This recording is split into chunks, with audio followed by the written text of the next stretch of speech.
মহারাজ, আমি এসেছি আপনার সৎ ভাঁড়। এসেছ যখন যাও, আমি কিছু শুনছি না।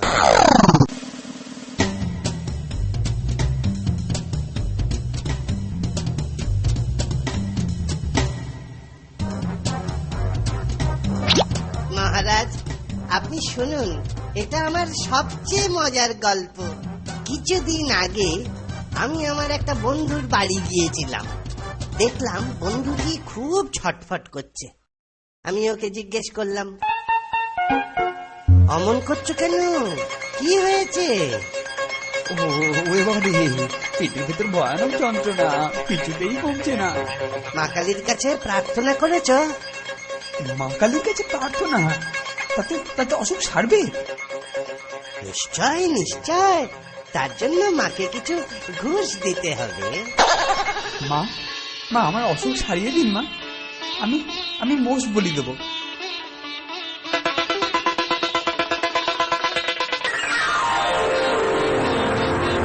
মহারাজ শুনছেন তো? বুঝলে গোপাল, এখন অনেকটা ভালো লাগছে। তাহলে এখনই মোষ বলির ব্যবস্থা করো। মোষ কিনবো? তুমি কি ঠাট্টা করছো গোপাল? তুমি মা কালীকে কথা দিয়েছিলে বাবা। মা কালী মোষ দিয়ে কি করবেন? আর আমার তো টাকাই বা কোথায়? বড়জোর একটা ছাগল কিনতে পারি। তাই করো, মা হয়তো ছাগলই খুশি হবেন। বন্ধুটি এরপর যা করলো, মহারাজ আপনি শুনছেন তো? মা, আপনার একটু ব্যায়াম করা দরকার।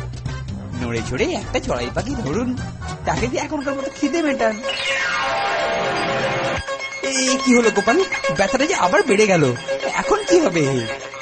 মায়ের কাছে ক্ষমা চাও, নইলে বিচুটি পাতার রস খাইয়ে পেটের ভূত তাড়াতে হবে। ওহো, আপনার সঙ্গে ঠাট্টা করছিলাম। আপনি কি রকম দেবী, ঠাট্টা বোঝেন না? মোষ তো দেবই। বলুন মা, কটা মোষ দেবো? একটা, দুটো? ঠিক আছে, একবারে 5টা দেবো। এবার ব্যথাটা সারিয়ে দিন মা। এবার বলুন মা ঠিক করেছেন কিনা। আমাকে একলা থাকতে দাও, সব সময় রসিকতা ভালো লাগে না। ও, তাহলে নবাব আবার আপনার পেছনে লেগেছে। কি হয়েছে বলুন তো? এমন কিছু নয়, তবে মহা বিপদ। তিনি এবার আমাকে আকাশের তারা গোনার ভার দিয়েছেন।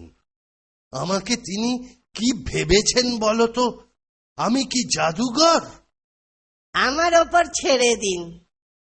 তুমি পারবে? এ তো সোজা কাজ নয়। পৃথিবী যদি মাপতে পারি, তো আকাশের তারাও গুনতে পারবো। প্রথম 14টা গাড়িতে যে সুতো আছে তা হচ্ছে পৃথিবীর দৈর্ঘ্য জানার, আর বাকি 11টা গাড়ির সুতো তার প্রস্থ জানার। কিন্তু যদি মাপটা নির্ভুল না হয়? আপনি মিলিয়ে দেখতে পারেন। আমি তুমি এবার যেতে পারো। হ্যাঁ, তা অবশ্য ঠিক, তুমিই পারবে। কি চাই তোমার?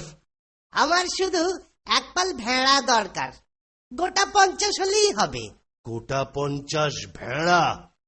আকাশের তারা গুনতে ভেড়া লাগবে কেন? পরে বলবো, আগে কাজ সারি। মসজিদের বাইরে অপেক্ষা করি, নবাবের নামাজের সময় হয়েছে।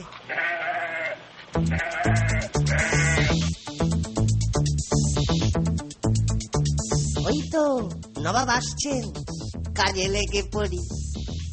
2154, 2155।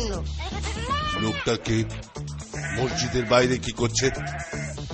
2156, 2100। এই, এখানে কি হচ্ছে? আবার গোড়া থেকে শুরু করতে হবে। কি বলছো? বলছি না, গুনছি। কি গুনছো? আগে একটা ভেড়ার গায়ে কত লোম আছে তাই গুনছি হুজুর। তোমার মাথা খারাপ হয়েছে নাকি? হয়নি, তবে হবার অবস্থা হয়েছে। ভেড়ার গায়ের লোম কেউ গোনে? এ তো শক্ত কাজ। আকাশের তারা গোনার থেকে এমন কি শক্ত কাজ হুজুর? আকাশের তারা গোনা? ও হো, বুঝতে পেরেছি, এত কাজ পড়ে রয়েছে। আচ্ছা, আমি মহারাজকে বলে দেবো, এখনই তারা গুনতে হবে না। এত কষ্ট করে এসেছি হুজুর, আমার পুরস্কারটা। এই, ওকে 100 মোহর দিয়ে দাও। মহারাজ, মহারাজ ফেরত এনেছি আপনার ভেড়া, আর সঙ্গে নিন 100 মোহর। সত্যি গোপাল, তুমি বিপদ ভঞ্জন গোপাল। জয় হোক মহারাজ, অধমকে মনে রাখবেন।